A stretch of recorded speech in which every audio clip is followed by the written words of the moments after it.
पूर्वतयारी काय करायची आहे तर जितपत आपल्याला पोहे हवेत, आता मी साधारण 3 ते 4 माणसांसाठी पोहे बनवत आहे, तर इथे मी साधारण 3 मूठ असे पोहे इथे घेतलेले आहेत आणि हे पोहे आपल्याला चांगले स्वच्छ धुवून घ्यायचे आहेत पाण्याखाली।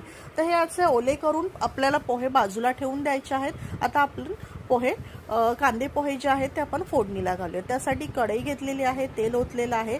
तेल तापल्यानंतर इथे आपल्याला फोडणी करून घ्यायची आहे जिरं आणि मोहरीची। जिरं मोहरी चांगलं तडतडलं की त्यामध्ये टाकायचं आहे कढीपत्ता।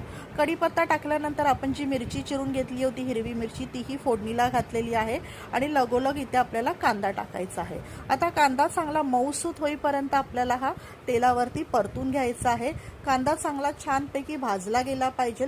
कांदा भाजल्यानंतर आपल्याला ह्याच्यामध्ये थोडंसं मी मीठ टाकून घेतलेलं आहे, म्हणजे कांदा पटपट भाजला जातो। आता कांदा चांगला भाजल्यानंतर आपल्याला ह्याच्यामध्ये थोडंसं लिंबू पिळून घ्यायचं आहे। साधारण अर्ध लिंबू मी इथे पिळून घेतलेला आहे। अर्ध लिंबू पिळल्यानंतर इकडे मी टाकलेलं आहे थोडीशी हळद। तर आता इथे मी पाव चमचा हळद इथे टाकलेली आहे। हळद चांगली तेलावरती आता परतून घ्यायची आहे। हळद टाकल्यानंतर आपण इथे जे आता पोहे भिजवून ठेवले होते ते पोहे सर्व या फोडणीमध्ये आता आपल्याला टाकून द्यायचे आहेत आणि फोडणीमध्ये छानपैकी कांद्याच्या फोडणीमध्ये मस्तपैकी आपल्याला आता हे पोहे मिक्स करून घ्यायचे आहेत। बघा अशा रीतीने छानपैकी पोहे मिक्स करून घेतलेले आहेत आणि इथे मी साईडला एक बटाटा उकडायला ठेवला होता फोडी करून। तर हे तुमच्या ऑप्शनल आहे, तुम्हाला जर टाकायचं असेल तर तुम्ही हा गोष्टी टाकू शकता, बटाटा किंवा शेंगदाणे वगैरे। अदरवाईज तुम्ही हे नुसते प्लेन पण बनवू शकता। इथे मी थोडीशी 1 टेबलस्पून साखर या पोह्यामध्ये टाकलेली आहे।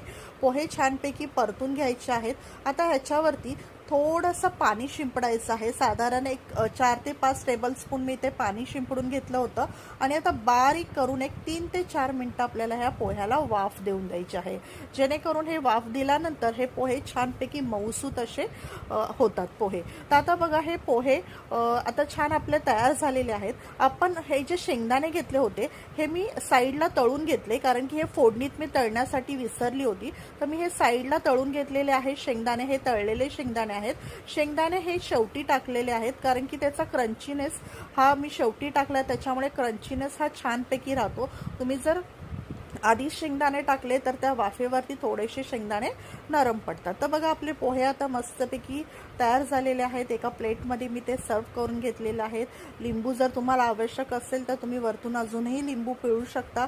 तर बघा असे पोहे तुम्हीही करा आणि करून तुम्ही सांगा मला कसे झाले आहेत। तुम्हाला आजचा व्हिडिओ आवडला असेल तर आपल्या व्हिडिओला चॅनलला नक्की सबस्क्राईब करा, लाईक करा, कमेंट करा आणि असेच आपले नवीन नवीन व्हिडिओ पाहत राहा।